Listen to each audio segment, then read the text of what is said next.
I, 32F, and my husband Jake, 35M, have been married for 8 years. Our life together started wonderfully. We bought our dream house, both had successful careers, and were planning to start a family soon. Jake especially was at the peak of his career at a prestigious law firm where he had worked for 10 years and was on track to make partner.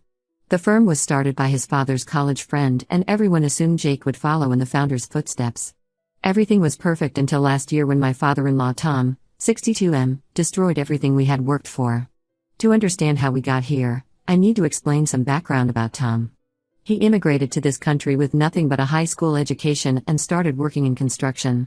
Through hard work and determination, he built his own moderately successful construction company that he ran for 30 years. He was incredibly proud of being self-made and never missed an opportunity to remind everyone about it. Family gatherings always included his lectures about hard work, integrity, and how the younger generation had it too easy. Tom was also the type of father who kept score of everything he did for his children. When Jake wanted to go to law school, Tom helped pay for it but made sure Jake never forgot about it. He also used his connection with his college friend to help Jake get his first job at the law firm. While Jake was grateful for the help, Tom held it over his head constantly, especially when he wanted something from Jake. Looking back, there were early warning signs that Tom's business was in trouble. 2 years ago, several new construction companies entered the market with more modern equipment and lower operating costs. Instead of adapting or scaling down, Tom's pride wouldn't let him admit he needed to change. He kept taking bigger and riskier contracts, trying to prove he could still compete with the younger companies. The situation came to a head last year when Tom approached Jake about helping with some legal paperwork for a major government contract. Jake was happy to help. He had always tried to be a good son and wanted to support his father. One evening after work, Jake was reviewing the bid documents when he noticed several major discrepancies in the financial statements. The numbers didn't add up, and there were questionable claims about the company's past performance and capabilities. When Jake confronted Tom about these issues, Tom dismissed his concerns, saying it was just creative accounting that everyone in the industry did to stay competitive. Jake spent hours trying to explain how this could be considered fraud and could result in criminal charges. Tom got defensive and angry, accusing Jake of being ungrateful and not supporting family when they needed him. He brought up paying for law school and getting Jake the job at the firm, saying Jake owed him this much. The arguments continued for weeks. Jake tried everything to reason with his father, offering to help him revise the bid legally, suggesting they look for smaller contracts, even offering to loan him money to upgrade his equipment. But Tom's pride wouldn't let him accept help from his son. He saw it as criticism of his business skills and kept insisting Jake just needed to sign off on the documents as they were. What Jake didn't know was that while they were having these arguments, Tom had already submitted several bids using forged copies of Jake's signature and law firm credentials. Jake only discovered this when another lawyer at the firm questioned him about a bid document he supposedly signed. Horrified, Jake immediately reported everything to the firm's ethics committee to protect himself. The subsequent investigation revealed that Tom had been doing this for nearly a year, using Jake's credentials to submit multiple fraudulent bids. The scandal hit the firm hard. Even though Jake had reported it himself and cooperated fully with the investigation, his reputation was severely damaged. Partners who had mentored him for years now avoided eye contact in the hallways. The final blow came when Tom's friend, the firm's founder, called Jake into his office. He said that while he personally believed Jake was innocent, the optics of keeping him at the firm were too problematic. The founder offered Jake the chance to resign instead of being fired, saying it would look better on his resume. Jake was devastated. He had worked 80-hour weeks for a decade, sacrificed countless evenings and weekends, missed family events and holidays, all building towards making partner. Now at 35, he was starting over at a much smaller firm with significantly lower pay and prestige. All because his father couldn't admit his business was failing and instead chose to drag his son down with him. Tom's construction business failed anyway within months. He lost several major contracts when his fraudulent bids were discovered, and clients started avoiding his company. He had to declare bankruptcy and sell most of his assets to pay off debts. My mother-in-law Mary, 58F, stuck by him through all this, even after discovering he had gambled away most of their retirement savings on risky business deals trying to keep the company afloat. Now, a year later, Tom has been diagnosed with a serious heart condition requiring expensive surgery. Their health insurance will only cover part of it. Mary calls us constantly, crying about how they can't afford the medical bills. She keeps saying that despite everything that happened with the business, Tom is still Jake's father and we need to help family in times of crisis. Jake's younger brother Steve, 28M, lives in another state and claims he can't contribute anything since he's still paying off student loans. So Mary expects us to cover the bulk of the costs, nearly $100,000. She says we're the only ones who can help since we're more financially stable, completely ignoring that we're still recovering from the career setback Tom caused and had to significantly downsize our lifestyle. The emotional manipulation has been relentless. Mary stops by unannounced with photo albums showing Jake's childhood memories with Tom. She brings up how Tom paid for Jake's college and helped him get his first job, conveniently forgetting how Tom later used that same job to commit fraud. Tom himself now calls Jake crying about how sorry he is and how he doesn't want to die with this rift between them. He claims he only did what he did because he was desperate to save the business and provide for his family. Jake is really struggling with guilt even though he knows his parents are manipulating him. Part of him still feels obligated to help his father despite the betrayal. I'm furious at how they're trying to emotionally blackmail him after everything Tom did. We've already depleted a lot of our savings adjusting to the lower income. Taking on massive medical debt would destroy the financial stability we're trying to rebuild. I told Mary firmly that we won't be paying anything given how Tom deliberately sabotaged Jake's career. She called me heartless and said that I was turning her son against his family. Tom's siblings have also been calling to berate us about abandoning family in their time of need. The whole situation is causing huge stress in our marriage as Jake feels torn between his parents and me. Update 1: The situation has spiraled into an even bigger mess than we imagined. Last week, we received a notice from the bank about being listed as references on a recent mortgage application. This confused us since we hadn't applied for any loans. After some digging, we discovered that Tom and Mary had actually remortgaged their house 6 months ago for $250,000. When Jake confronted his mother about this, she initially tried to claim it was for Tom's medical expenses. But the timing didn't add up since Tom wasn't even diagnosed with his heart condition until 3 months ago. After hours of questioning and Mary changing her story multiple times, she finally broke down and admitted the truth. Tom had convinced her to remortgage the house so he could invest in some cryptocurrency venture he found online. Someone he met at a local bar had told him about this amazing investment opportunity that could multiply their money in just a few months. The guy claimed to be some tech genius who had made millions in crypto and was offering to help others do the same. Despite everything that happened with his construction business, Tom's pride and desperation led him to believe he could outsmart the system again. He invested nearly all of the mortgage money into what turned out to be an obvious scam. The website disappeared overnight along with everyone's investments. Now they're at risk of losing their house too since they can't make the increased mortgage payments on just Mary's part-time retail job income. What makes this even more infuriating is that Mary knew about all of this. She knew they had lost the money months ago but still kept coming to us crying about needing help with medical bills. She kept guilt-tripping Jake about letting his father die while hiding the fact that they had already blown $250,000 on a get-rich-quick scheme. When confronted about her deception, she tried to justify it saying they were desperate and Tom really thought he could fix everything if the investment had worked out. But the revelations didn't stop there. Jake's cousin accidentally mentioned something about Steve's new lake house during a family call. This caught our attention since Steve, Jake's brother, had been claiming he couldn't help with their father's medical bills due to his student loan debt. Some quick social media searching revealed that Steve had recently bought a $600,000 vacation home at a popular lake resort. Jake called Steve demanding answers. Steve's attitude was completely dismissive. He admitted he had been lying about his financial situation because he simply didn't want to get involved in our parents' mess anymore. He said he had worked hard building his tech startup and wasn't going to waste his money cleaning up after our father's poor decisions. According to Steve, he had already given them enough money over the years and wasn't going to throw good money after bad. The hypocrisy of the situation is staggering.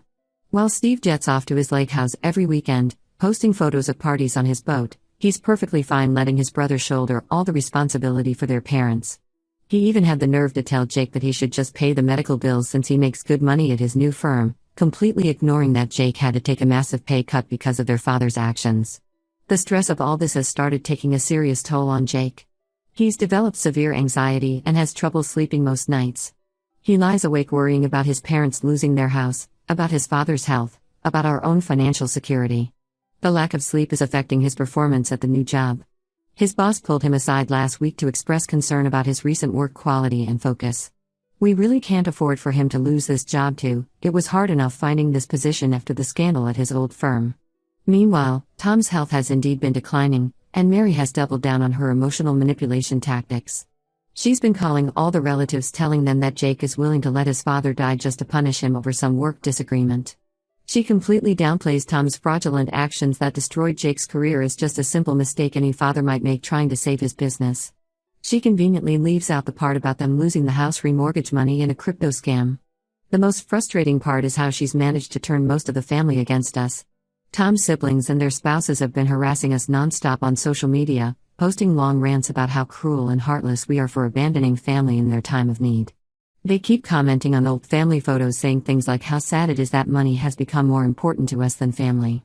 My own posts are being flooded with comments calling me a gold digger who turned their nephew against his loving parents. We've had to block most of the family on social media, but they keep finding ways to attack us.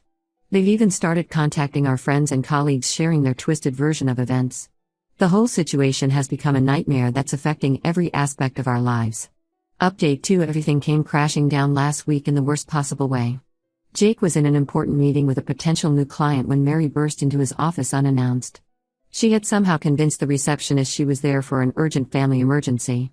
Before anyone could stop her, she started creating a hysterical scene in the middle of the office. She was sobbing loudly about how her husband was going to die because his own son was too selfish to help save his life. She kept screaming about how Jake was killing his father and would have to live with that guilt forever. The entire office could hear her, including Jake's colleagues and the potential client he was meeting with. Security had to physically escort her out of the building while she continued crying and screaming about her dying husband. Jake's new firm was understandably furious about this incident. The potential client walked out during the chaos and later emailed saying they would not be requiring the firm's services. Jake's managing partner called him in for a serious discussion about keeping personal drama away from the workplace. He warned Jake that any more incidents like this could jeopardize his position at the firm. After Mary's meltdown, Jake finally reached his breaking point. He decided to do a deep dive into his parents' finances, determined to understand the full scope of their deception. He spent hours going through old records and documents, and what he discovered was shocking. It turns out Tom had received a $400,000 insurance payout 3 years ago when their old house was severely damaged in a storm. Tom never told anyone about this money, not even his children. He had always claimed the insurance barely covered the repairs. But Jake found the original settlement documents showing the full payout amount. Instead of using this money to save his failing business or secure their retirement, Tom had secretly gambled most of it away at local casinos. Bank records showed regular large cash withdrawals followed by visits to casinos in neighboring states. When Jake confronted Mary about this discovery, she initially acted shocked and claimed she had no idea about the insurance money. She tried to paint herself as another victim of Tom's poor decisions. But her story quickly fell apart when Jake found old credit card statements and shopping receipts. In the months following the insurance payout, Mary had gone on several expensive shopping sprees, buying designer bags, jewelry, and even a luxury cruise for herself and her sisters. The level of deception was staggering. While they were blowing through hundreds of thousands in insurance money, they were still asking Jake for regular financial help, claiming they were struggling to make ends meet. They had been lying to everyone about being responsible with money while making reckless decisions for years. Even now, they were trying to manipulate Jake into paying massive medical bills while hiding their history of financial irresponsibility. What made everything worse was finding emails between Mary and Steve from that time period. While Steve now claims he never knew about any family financial issues, the email showed he was fully aware of the insurance payout and their parents' spending habits. He had actually advised them on how to hide the money from Jake because he knew his brother would try to make them use it responsibly. All this time, we thought Mary was just enabling Tom's poor decisions. Now we realize she was an active participant in the deception. She wasn't just covering for Tom's mistakes, she was making her own selfish choices while letting her son shoulder the burden of supporting them. Now they expect Jake to sacrifice his own family's financial security to bail them out yet again, as if all their past lies and manipulation never happened. Update 3: After weeks of intense discussions and many sleepless nights, Jake finally made the difficult decision to completely cut contact with his parents. The constant emotional manipulation was destroying his mental health and putting severe strain on our marriage. We could see our relationship starting to crack under the pressure of his family's toxic behavior. The final straw came when we discovered Mary had been spreading vicious rumors about me at my workplace. She somehow got my work email address and sent a long message to my entire department claiming I was a controlling wife who had turned her son against his dying father for money.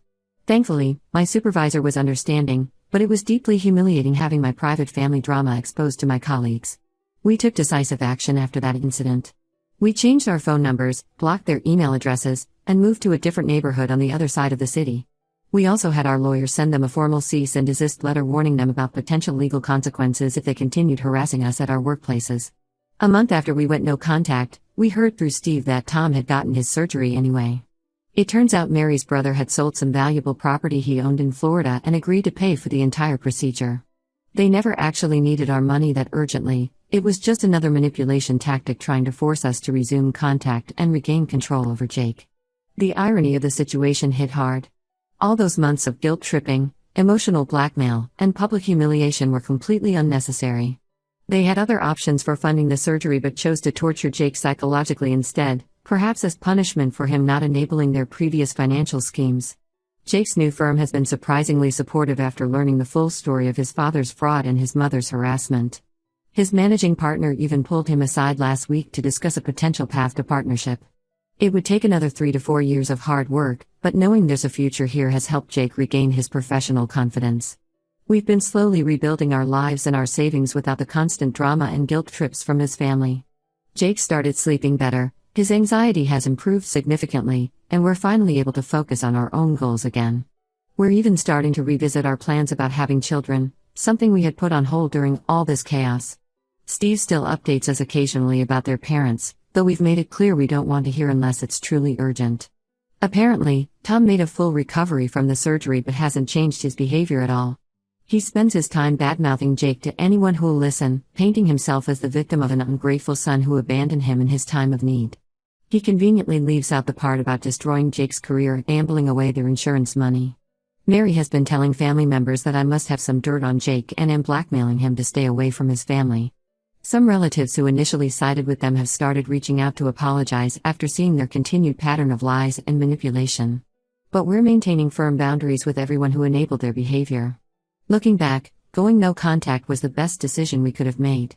The peace and stability we've gained in our lives since cutting ties has been worth all the family drama. We're finally free to focus on our own future without being dragged down by their toxic behavior and endless demands.